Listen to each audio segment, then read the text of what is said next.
Hello, lords and ladies. Welcome back to Cartoon Hangout, your place for all things cartoon. So, we've got a brand new episode of Miraculous Ladybug to talk about. What new, exciting villain awaits us? Guitar... villain? No, that's gotta be the title, not the actual name they thought up for the character. I suppose we've had sillier names before, like Dark Cupid, but Guitar Villain seems like less than generic. It's just a description of the character. It'd be like calling Ladybug Lady Hero. You can probably mark this under a nitpick, as the actual villain is pretty cool, what with him being an akumatized jagged stone and all. From now on, you can call him Guitar Villain. He'll never do a duet with Mr. XY. Okay, so after I wrote that, I decided to look up some more info, and I am a bit more understanding of the villain's name now. Apparently it's meant to be a pun on Guitar Hero, an unofficial title given to some guitarists. I guess this is an instance where I didn't spot how clever the villain's name was. My bad. Now, I remember when Jagged Stone was first introduced, and I didn't especially like him, but by this episode, I've become very attached to the old school musician. While I didn't get the name at first, I did like his design, and how Fang ended up becoming a dragon of all things.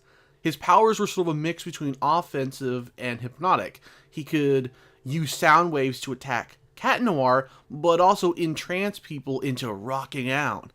Let me just point out how brutal this moment really looks, though. Cat Noir gets slammed so hard, it cracks the wall. I flinched a little when this popped up on my screen, but I loved it. It's a really cool moment, I think. And just the idea of having Fang become a dragon was so great.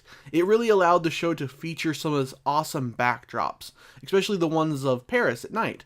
I'm not sure if they just took images of Paris and messed around with the images to make them look drawn, or if parts of this were drawn, but either way, it's really beautiful. It really reminds me of one of the early promotional images of Miraculous Ladybug that had Ladybug featured against the night sky. Not everything was beautiful in this episode, though.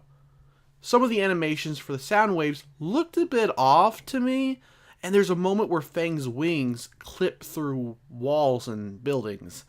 But overall, the episode was highly entertaining and had quite a few adorable moments with Marinette.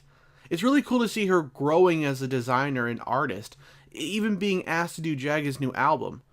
The episode didn't quite focus much on her decision to do the right thing and work on the album her way, but I think it's still a neat little lesson about staying true to yourself. And I love how we've gone from Adrian barely interacting with her earlier in the season to now being on fairly friendly terms with her, even though they're not like friends, but he talks to her a lot more. I can't wait to see how things progress from here with those two. There's only a few more weeks left before the show goes on hiatus until season 2, so I have no idea if we'll get any significant progression with our OTP here. I don't think there's really much else to say.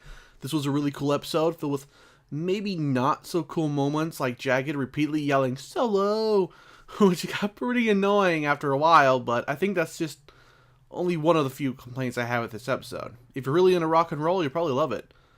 And that's it. Sorry the review's so short. I just couldn't find much else to discuss about this episode, but if I missed something, we can always talk about it in the comments.